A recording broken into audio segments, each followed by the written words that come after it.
Hello అండి, welcome to our channel middle class ఇల్లాలు. ఈరోజు నేను మీకు ఆకు పకోడీ చేసి చూపిస్తున్నాను. ఎంతో క్రిస్పీగా ఉంటాయి. దీన్ని చెక్క పకోడీ, రిబ్బన్ పకోడీ అని కూడా అంటారు. మీరు కూడా ఒకసారి ట్రై చేసి చూడండి.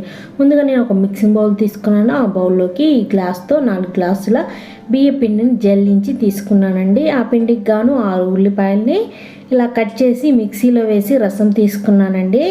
ఇలా ఉల్లిపాయ రసంతో చేయడం వల్ల ఆకు పకోడీ చాలా టేస్టీగా ఉంటుందండి. ఇలా మిక్సీలో వేసి మనం మెత్తగా గ్రైండ్ చేసుకోవాలండి. ఎక్కడా పలుకుండకూడదండి. కొంచెం కావాలంటే వాటర్ పోసుకోవచ్చు. ఇలా మనము గ్రైండ్ చేసుకున్న తర్వాత ఉల్లిపాయ రసాన్ని ఒక స్ట్రైనర్తో సపరేట్ చేసుకోవాలండి.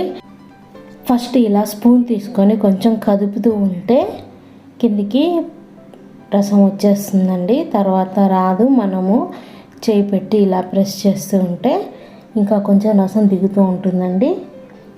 కంపల్సరీగా ఇలా చేతితో ప్రెస్ చేస్తూ ఉండండి, అప్పుడు ఎక్కువ రసం వస్తుంది. ఇప్పుడు మనం పిండిలో కొంచెం ఆయిల్ హీట్ చేసి వేయాలండి. అందుకోసం 2.5 టేబుల్ స్పూన్ల ఆయిల్ని నేను హీట్ చేస్తున్నాను. ఈ ప్లేస్లో మీరు డాల్డా అయినా యూజ్ చేసుకోవచ్చు. ఇలా వేయటం వల్ల క్రిస్పీగా వస్తాయండి.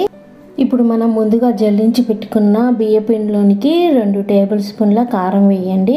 కారం మీకు నచ్చినంత వేసుకోండి. తర్వాత 1/2 టీ స్పూన్ పసుపు కూడా వేయండి. 2 టేబుల్ స్పూన్ల వామును కూడా వేయండి. ఇక్కడ నచ్చితే నువ్వులు కూడా వేసుకోవచ్చండి, తెల్ల నువ్వులు, అవి కూడా 2 టేబుల్ స్పూన్లు వేసుకోవచ్చు. తర్వాత 3 టీ స్పూన్ల సాల్ట్ని వేసానండి. తర్వాత వీటన్నింటినీ ఒకసారి మంచిగా కలిపేసుకున్నానండి. ఇలా కలుపుకున్న దాంట్లో మనం హీట్ చేసి పెట్టుకున్నాం కదా ఆయిల్ వేయాలండి. ఆయిల్ వేసినప్పుడు ఇలా పొంగు రావాలండి. ఇలా పొంగు వస్తేనే క్రిస్పీగా వస్తాయి. ఆయిల్ కొంచెం హీట్గా ఉంటుంది కదా, అందుకని ఒక వెడల్పుగా ఉన్న స్పూన్ తీసుకొని ఇలా కలిపేసుకోండి. అది కొంచెం చల్లారిన తర్వాత చేత్తో ఉండలు లేకుండా మొత్తం అంతా కలిపేయండి. వీడియో నచ్చితే లైక్ చేయండి, షేర్ చేయండి, కామెంట్ చేయండి, సబ్స్క్రైబ్ చేసుకోండి. పక్కనే ఉన్న బెల్ని యాక్టివ్ చేసి ఆల్లో పెట్టుకోండి. అప్పుడు నేను ఏదైనా కొత్త వీడియో చేస్తే మీకు నోటిఫికేషన్ రూపంలో వస్తుంది. మనము ఉల్లిపాయ రసం తీసి పెట్టుకున్నాం కదా, ఆ రసాన్ని నేను ఊరకనే గ్లాస్తో చూపిస్తున్నానండి. 1.5 గ్లాసులు అయింది. ఆ ఉల్లిపాయ రసాన్ని వేసి ఇలా ఒకసారి అంతా కలిపేయండి. ఉల్లిపాయ రసంతోనే మనకు పిండి అంతా కలవదండి, మనం సపరేట్గా వాటర్ కూడా వేసుకోవాలి. నేను 2.5 గ్లాసుల వాటర్ని వేడి చేశానండి. ఆ వేడి చేసిన వాటర్తో ఈ పిండిని కలుపుకున్నానండి. ఇలా కొంచెం కొంచెం వేస్తూ కలుపుకోవాలండి. మీరు కూడా ఒకసారి ట్రై చేసి చూడండి. మీకు ఎలా వచ్చిందో నాకు కామెంట్ బాక్స్లో చెప్పండి. ఇలా కొంచెం కొంచెంగా కలుపుకుంటూ నీళ్ళన్నీ పోసేయాలండి.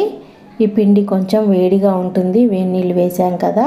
ఇది కొంచెం చల్లారిన తర్వాత చేత్తో ఇలా మెత్తగా ప్రెస్ చేసుకోండి. తర్వాత మనము చక్రాల గిద్దలు ఉంటాయి కదా, వాటికి ఆయిల్ రాసేసుకోవాలండి. ఆయిల్ రాసేసుకొని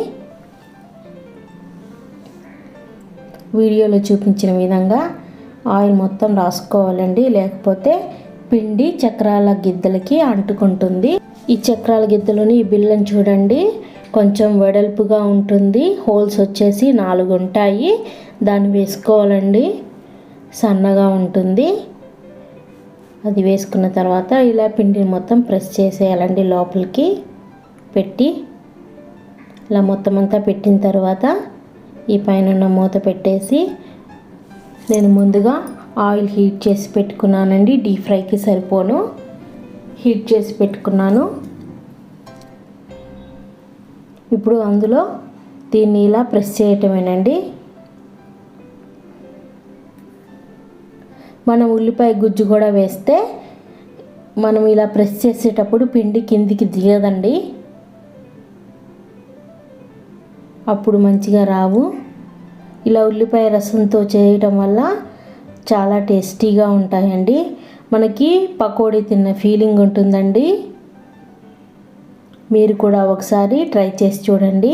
మీకు ఎలా వచ్చిందో నాకు కామెంట్ బాక్స్లో చెప్పండి. ఇలా మనము 2 వైపులా మనకు కావాల్సిన కలర్ వచ్చే వరకు ఫ్రై చేసుకోవాలండి. నేనైతే కొంచెం రెడ్డిష్గా వచ్చే వరకు ఫ్రై చేసుకున్నానండి. తర్వాత మనం ఒక ప్లేట్లోకి సపరేట్గా తీసుకోవటమేనండి. అంతేనండి, ఎంతో క్రిస్పీగా ఉండే ఆకు పకోడీ రెడీ అండి. మీరు కూడా ఒకసారి ట్రై చేసి చూడండి. Thank you friends, thank you for watching.